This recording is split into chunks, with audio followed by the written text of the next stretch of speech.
Welcome to this week's episode of Access All Areas, sponsored as always by WOB Comps. Today we have got a big one for you, really big one. But first, quick reminder that we are now a podcast as of this season, so please get listening, get subscribing.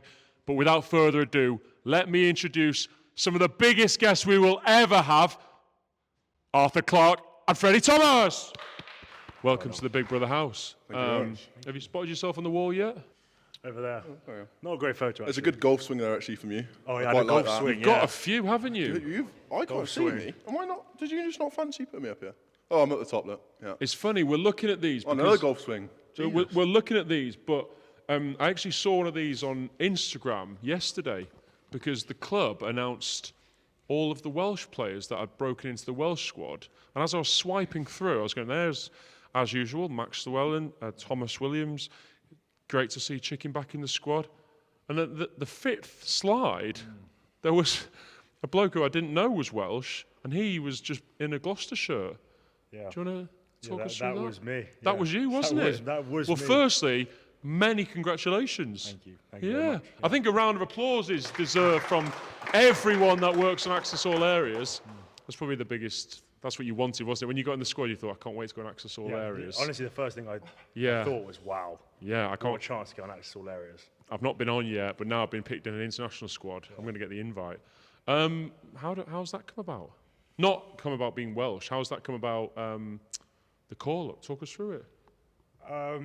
Well, yeah, I kind of made a decision kind of beginning of the year. Obviously spoke to my agent a bit and kind of thought where I wanted to go, obviously. And I kind of thought that Wales was the best route for me.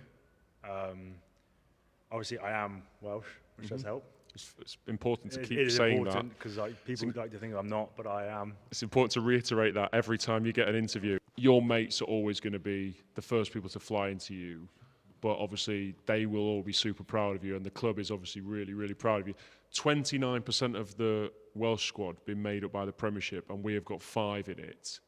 We are excited to see you go. How much would that mean to get that shirt on and get a chance to play in the autumns? Yeah, it'd be massive, really. Like, it's just something you kind of I have been dreaming about as a kid, and it's kind of all come to me quite quickly. I could never thought at the beginning of the season that I'd have this opportunity coming up in autumn, but the work's just starting, really. So I just need to make sure. I just want to get there, kind of get settled in, and just rip into it. And I'm excited to meet the boys and just get an opportunity, really. What was it? Did Gats call you? Do you get a letter? Do you get an email? WhatsApp group? So no, I actually haven't spoken to Gats yet. No. It's normally an email. Unfortunately, the team manager actually messaged me 15 minutes before the email came out and letting me know that I'd been selected. So that was a bit anticlimactic, which is good.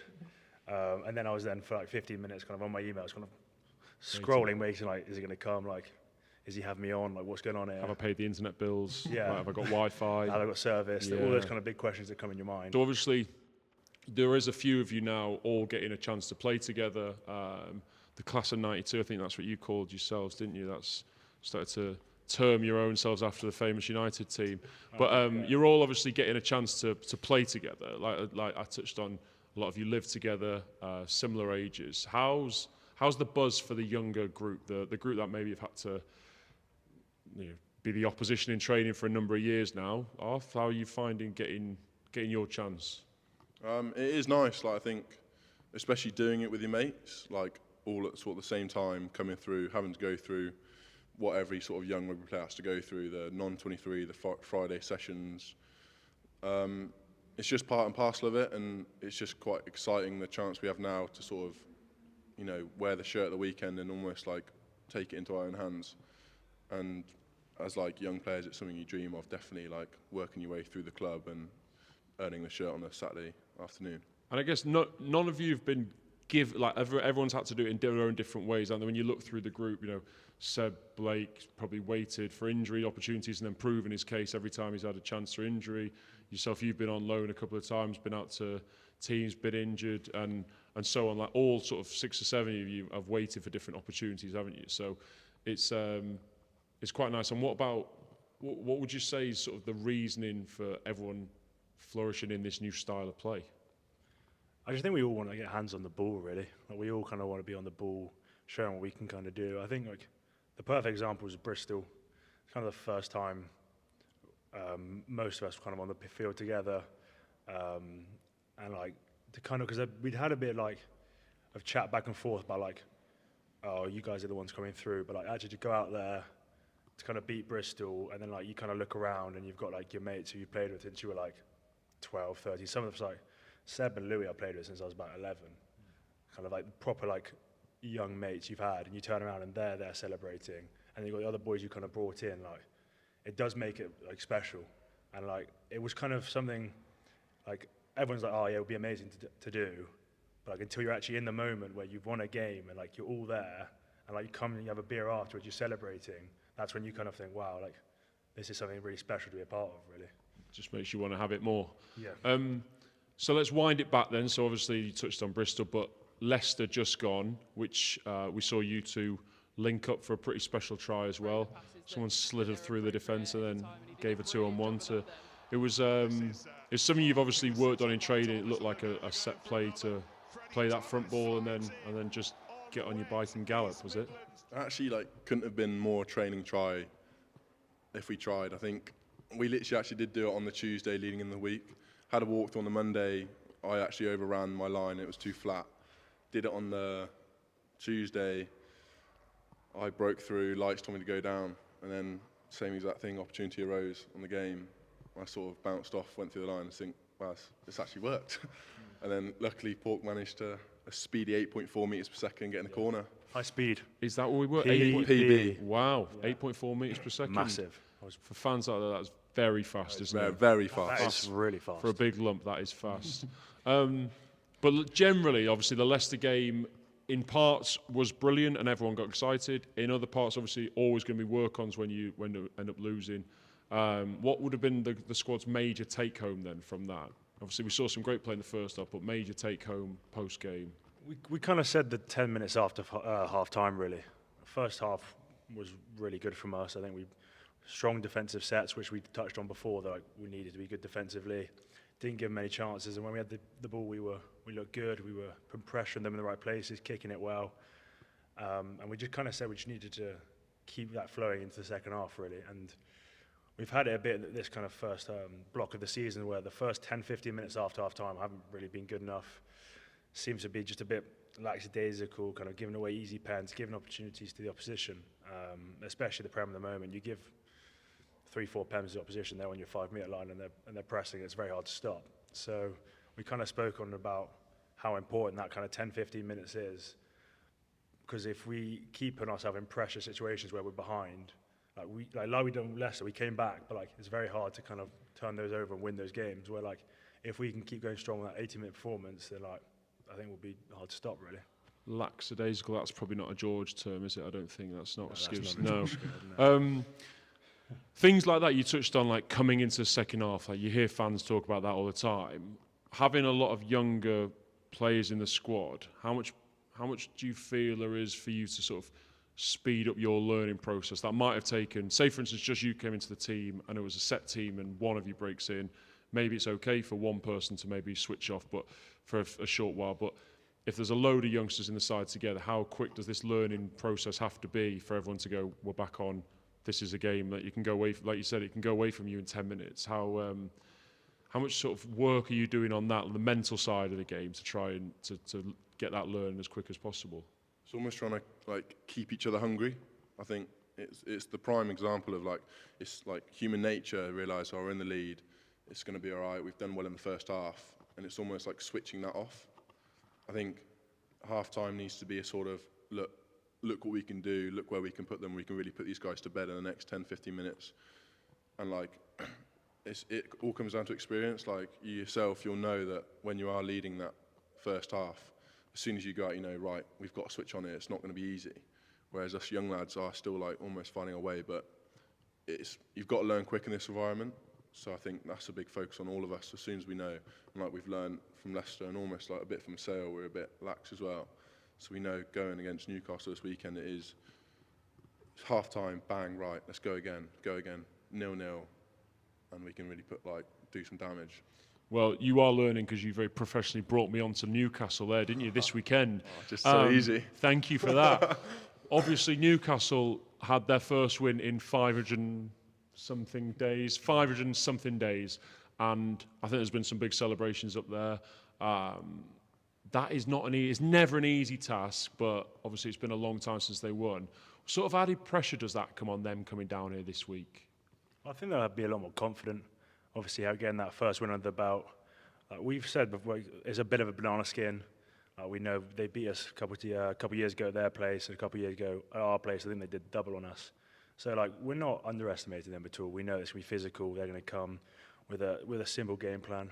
We think it will be strong scrum and maul focus. So we're going to be focused on that this week, and we're just not taking them. It will not be an easy game. We're very aware of that. So it's just making sure we do all our things to the best, really. Make sure we're attacking while our defence is in place, and we get a proper 80-minute performance, really. This is potentially the biggest sofa we've ever had. It could be the biggest set we've ever had. 3 long dogs on the sofa, isn't there? Yeah, 3 of them. You just didn't fancy the hard work, did you, really? No. But we're all the same person, all athletically gifted long dogs. So, in honour of having some big length on the sofa, we've got what's known as we've got a big quiz. That's what we've got. Freddie, how many can you get in a row? Ready? I'm going to name some places. You're going to tell me which is taller. Golden Gate Bridge, taller or longer? Golden Gate Bridge or Empire State Building? Which is taller? Empire State Building. Correct. Leaning Tower of Pisa or the Capitol Building?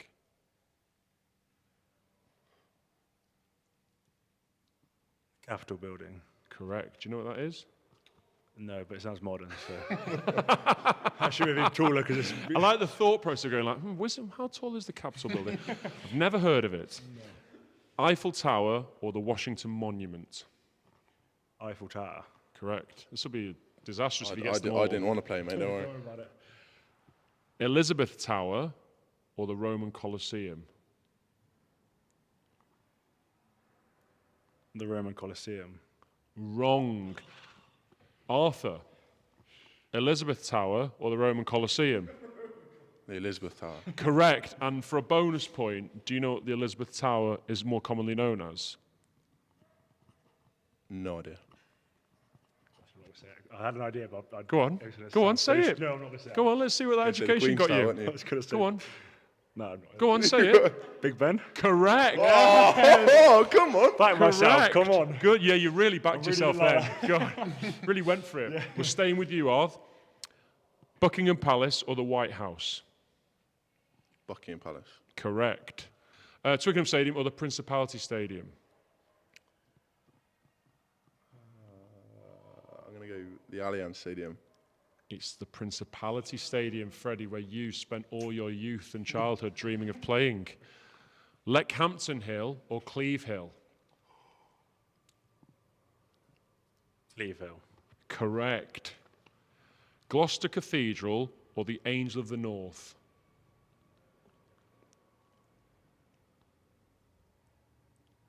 Gloucester Cathedral. Correct. And finally, in our quiz of length, Doesn't matter. in our quiz of length, Alex Brown or George Skivington? One that picks you and one that picks you and one that pays you. Which one? I think Alex Brown's taller. Correct. Yes. Very sensible. Always go to the one who pays you, not the one that picks you. Very, very good. Chaps, I know he got to start, but also he has beaten you just based on the number of questions he got to answer. I hope you enjoyed your quiz of length. Very good quiz. I loved it. Loved it. Thanks. Thank you. That's what that was, the quiz of size and length. Ladies and gentlemen, these have been fantastic guests. Wish you both a massive good luck for Saturday. Get yourselves there. It's going to be a massive one. Boys are flying at the moment. Can't wait to see you for the Newcastle game. Thank you very much. Cheers, fellas. Cheers. Thank you. Thank you.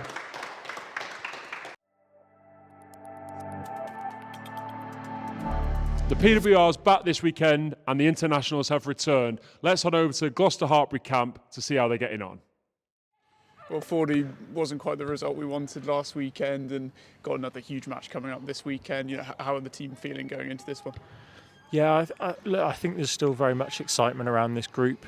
We said as a coaching group, and the senior players said after the game, like, we couldn't be prouder of the performance that the girls have put in over the last kind of pre-season, the first 5 weeks.